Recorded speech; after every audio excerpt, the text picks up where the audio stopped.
What do you think has kind of been the key to the second half success the last couple of weeks?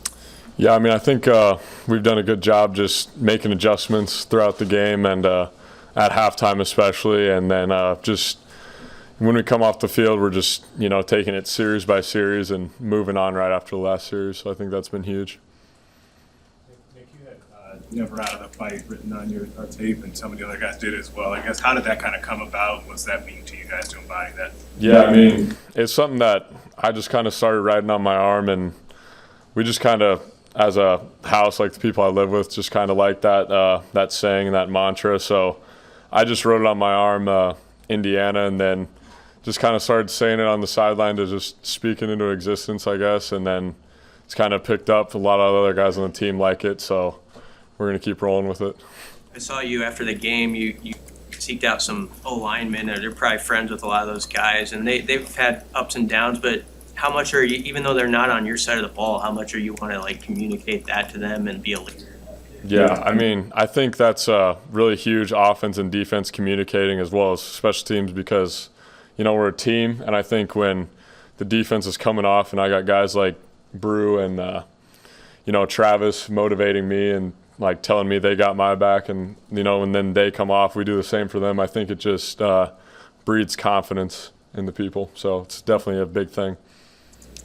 I was asked, what's the biggest change with Mickey as a coach, or something maybe you notice about him, just the way he does things, not to slam how it was done previously, but something that Mickey does specifically that sticks out to you that you're like, I like that?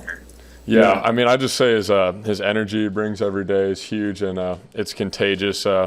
He's super just involved, and I mean, that's why he's made this. I mean, it's a super tough transition anytime a coach gets let go during the season, but he's made it as easy as possible with just how he is as a person and as a man. So that's been really nice. When the defensive line is kind of plugging those holes in the run game, it makes your job a lot easier. So what have you kind of seen from them the last couple of weeks? Yeah, I mean, those guys they've been playing with their hair on fire, and yeah, I mean, anytime you have linebackers that are free or linebackers making tackles, it's a direct correlation to them playing well. Like Ty Robinson might not have any tackles or one or two tackles in the game, but he could have played lights out, and not a lot of people wouldn't recognize that. But yeah, I mean, those guys they've been balling out, and I mean, it's gives us as a defense a lot of confidence. First drive of the game, they scored a touchdown. After that, only 6 points. What did you guys see on that first drive, and what adjustments do you guys think you guys made to only allow them to score 6 after that? Yeah, I mean, we had a decent idea of what they were going to do. It obviously they did some things that caught us in some calls that were some hard fits and missed some tackles, and just so we came off the field, we made adjustments, we moved on to the next series, and then we were fairly successful from there. So I mean, in the Big Ten, there's always going to be close games, so you have to make adjustments and continue to stay in it. Ball's not exactly a rookie out there, but getting a lot of playing time, especially when Reimer was injured. What have you seen out of him this year and just where he's at as a player? Yeah, I mean, Vaughn, CK, those they're two of the most, unselfish, hardworking guys that I've ever met in my life, honestly. And that's why when they get their opportunities and they go in, they do really well. It's because they prepare the right way. And so I have complete confidence in those guys, and they'll be ready to go. What about Purdue? I mean, just their offense in general, how O'Connell, a year ago you got a pretty good look at him and what he did. What jumped out about that, and then how do you go about this guy? Yeah, I mean, I think he's a 6-year guy, or he's been in the system for a long time, so he does a really good job running their offense. Their offense does a lot of unique and different stuff with how they, spread the ball around, and they also have a good run game, which isn't talked about a lot. But, I mean, yeah, it's a big challenge for us defensively, so we're just going to take it moment by moment and prepare really hard this week like we do every week. Their tight ends, I know they've had great receivers. You guys have tended to handle their receivers pretty well. Their tight ends have been a problem. What do they do with their tight ends that's challenging?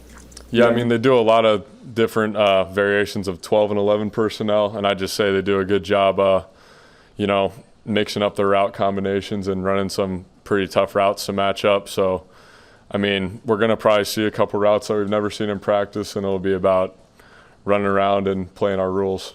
Do you feel like does this team stress you in different ways than maybe some of the other offenses you guys have faced? Yeah, for sure.